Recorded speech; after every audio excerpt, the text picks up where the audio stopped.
কাঁটা কটা বাজে দেখাই, চলো।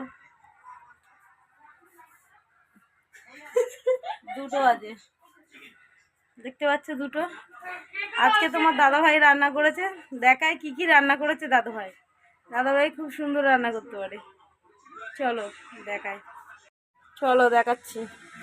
এই ভাত সব উনুনেই হয়েছে ভাত। আচ্ছা, এখানে হচ্ছে তেতোটা দেখায়।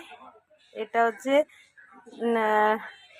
বেগুন দিয়ে নিম পাতা ভাজা তেতো। আচ্ছা, এটা দেখাচ্ছি। এটা মাছের মাথা দিয়ে একটা সবজি হয়েছে। আচ্ছা, এটা হচ্ছে শঙ্কর মাছ হয়েছে। শঙ্কর মাছটা দেখতে হচ্ছে, এই দেখো শঙ্কর মাছ। আর এইটা হচ্ছে চাটনি। আজ অনেকগুলো আইটেম হয়েছে। দাদাভাই আজ কাজে যায়নি, দোকানে যায়নি, তার জন্যে আজ দাদাভাই অনেকগুলো রান্না করেছে। আমি সব জোগাড় করে দিয়েছি, তোমাদের দাদাভাই রান্না করেছে। আমার ভিডিওটা কেমন লাগলো কমেন্ট করে জানাবে। টাটা।